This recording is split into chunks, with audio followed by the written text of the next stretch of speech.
All right. So my paper was basically looking at the impacts of development renewal in comparison to repurposement in Black San Francisco. Um, it's basically talking about like the different modes of development that San Francisco has sort of explored and how those have impacted Black Americans and how in the future they could possibly impact people. So this introduction, I don't know, should I just like read it like verbatim? No, I don't think you need to do that. Just, Okay.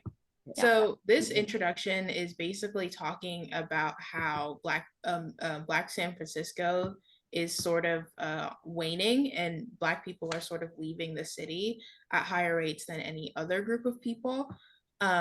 Specifically because of like a lot of predatory practices that are ongoing in the housing market. Um, and also just talking about sort of the general trends in the housing market, the split sort of housing market, and the lack of middle class housing is really pricing out a lot of blue collar workers in San Francisco.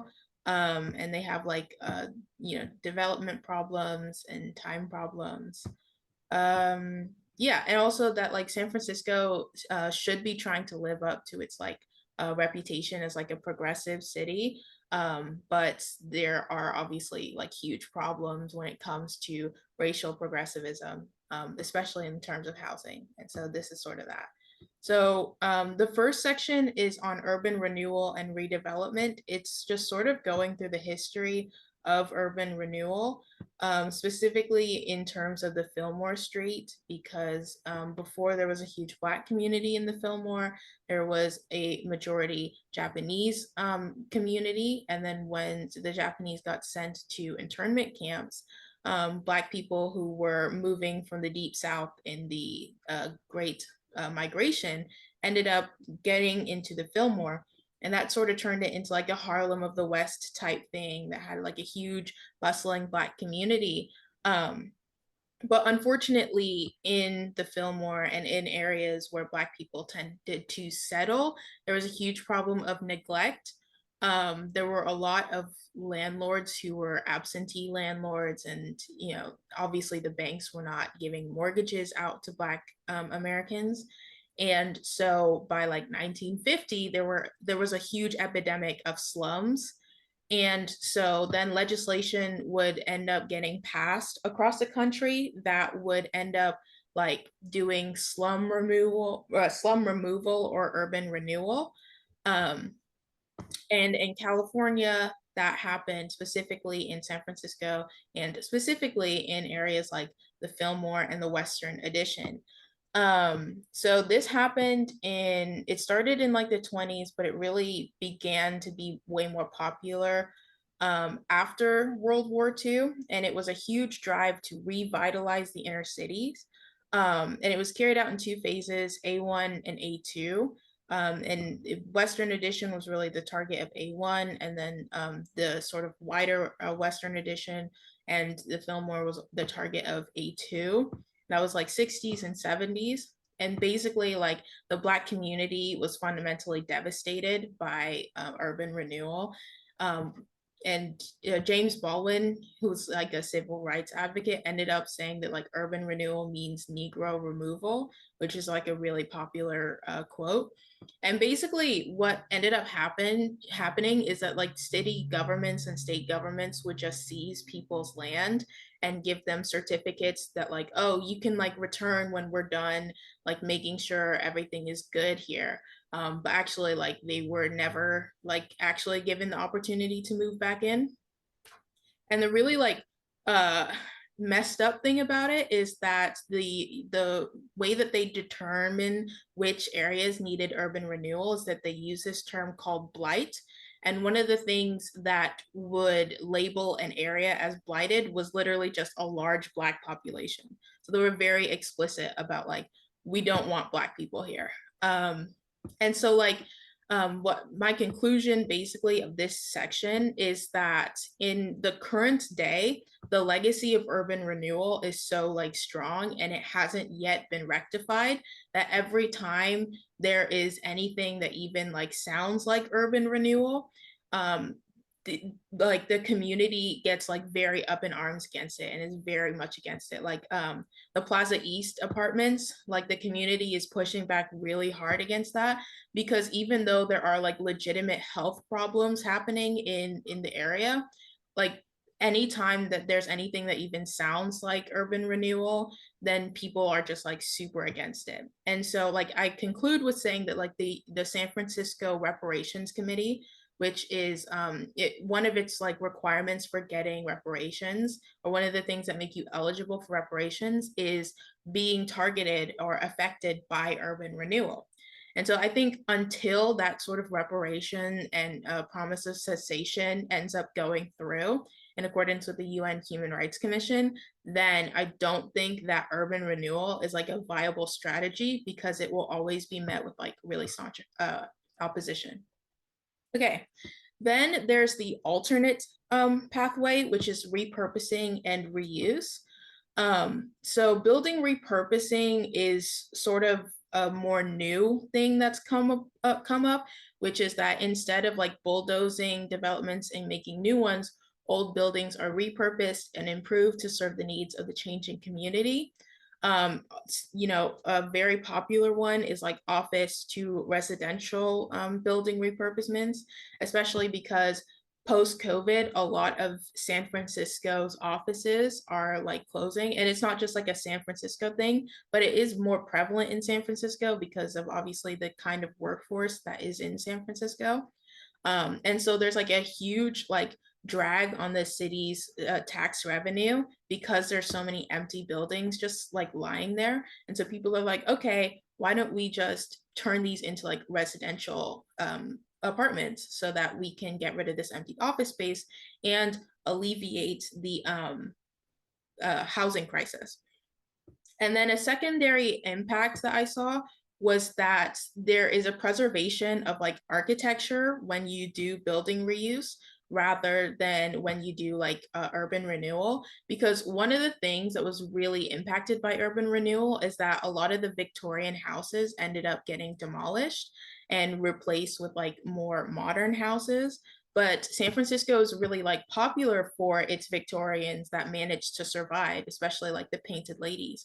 And so like maintaining the architecture that is like historically important is actually something that can drive off like very obvious impacts of gentrification. Because obviously like the most obvious signs of gentrification are like when there's a new like modern building that just moves in and it's very stark against like the historical community that's always been there. And it's like also important in terms of like preserving the feel of the city, which is there's a phenomena called placelessness, which is sort of characterizing American cities nowadays, which is like, oh, every single city like looks the same. Like there's, the same stores in every city, there's the same highways in every city. But like major US cities really need to preserve their sense of character, and urban renewal really threatens that, whereas building reuse doesn't.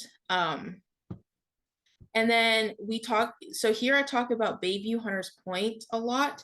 Bayview Hunters Point is currently the district that has the highest Black population. It has like a lot of problems with it, like environmental issues. It has some of the most polluted areas of all of San Francisco, especially because military and the port used to really be there, and there was a lot of radiation that was going on over there. And because it had such like a large Black community, there hasn't really been a lot of investment by the city into Bayview Hunters Point. They didn't even have like public transportation to the city center until 2004. But now Bayview Hunters is actually starting to invest in a lot more like projects to build public infrastructure and to build more homes. And what we're starting to see is increasing levels of gentrification. Bayview Hunters Point was previously one of the most affordable parts of San Francisco, and now its housing prices are finally starting to like catch up to the rest of the city, which is really like detrimental. And it is why the specific like form of development I found is actually ineffective at completely like eradicating gentrification. Like even if you are trying your best to preserve like the architectural value and involve like the community in sort of the decisions that end up being made, you're still going to have gentrification when wealthier people of like upper class backgrounds find out that like there is real estate that's available in a certain location.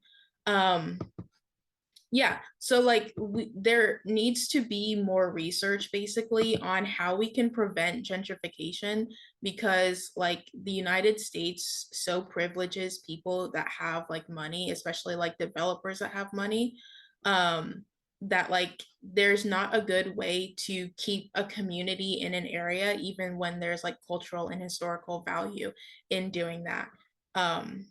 Yeah, and also another benefit of building reuse though is that it encourages developers to build up or redesign or repurpose buildings instead of like spreading out, which is a lot more environmentally viable.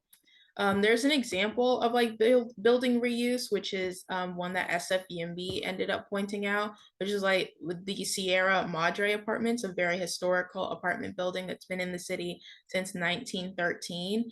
And they're very careful to like maintain the building's historic street front. And it's also like influential because it's obviously in the Tenderloin, and the Tenderloin is another area where there are a lot of problems and a lot of homelessness, and Black people are overrepresented in San Francisco's homeless population. But there's also a lot of drawbacks in terms of building reuse. For one, it's really expensive. In San Francisco, it can cost as much as like $500 per square foot, which is almost and sometimes more than the cost of like a completely new building. But the government is subsidizing it, which I think is a really smart decision because of like all the benefits that you can get from reuse. And it's also time consuming. There was this one example I found, 1095 Market Street, which was supposed to take like 18 months and then it turned into 5 years. Older buildings have like a lot of structural problems, structural, environmental, like just a ton of problems that typically need to be addressed when you're doing reuse, that bulldozing and just creating a new development might like avoid. And then this sort of conclusion is that ultimately building reuse is better, but does not fully combat like the impacts of gentrification, and that development in general sort of locks out Black people from being able to like control what happens in their community, because the SF development process is both so expensive and so time consuming that like unless you're doing like a very, very affordable version where the state can help like speed the process up, or you're doing like luxury developments, then you're not going to have a very good time of it. And then the conclusion is basically Black San Francisco is kind of still reeling from the impacts of redevelopment and also from gentrification. I think that the reparations committee that the Human Rights Council is pursuing would be really beneficial in not just like repairing the psychological damage and like the material damage that happened from urban renewal and gentrification, but also just like allowing Black people to finally like have the capital and capacity to decide what happens in their neighborhood and be able to like develop pathways to keep wealth from outflowing outside of the community. Um, and then I talk about like the benefits and drawbacks of both development styles for the environment and the economy. So renewal grants developers the opportunity to create new properties that are more in line with modern environmental standards, while also bringing icons of American convenience to cities across the nation.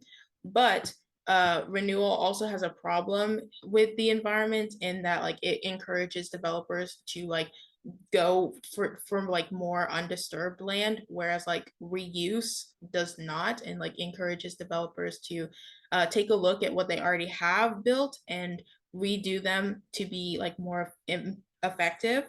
And reuse also, like by preserving historical and like tourist attractions, is very helpful for the environment by attracting like walking economies and people who on their way to seeing the sights of San Francisco tend to stop by and buy things, which is very helpful for the environment. Um, both systems have some major drawbacks for the racial dynamics of San Francisco. Um, but that's more so because like San Francisco as like a city, as a government style, tends to lock underserved communities out of deciding what happens with them. And that's a really harmful like process that definitely needs reform. So ultimately, whether or not San Francisco wants to pursue and wants to continue urban renewal, or whether they want to turn and pursue more of like building repurposement and reuse, there's a lot of work that needs to be done and a lot of assets that need to be invested if we really want to have like a thriving Black San Francisco again. And it's not ultimately just up to like the development styles, although they can help. Okay. This was awesome. Thank you.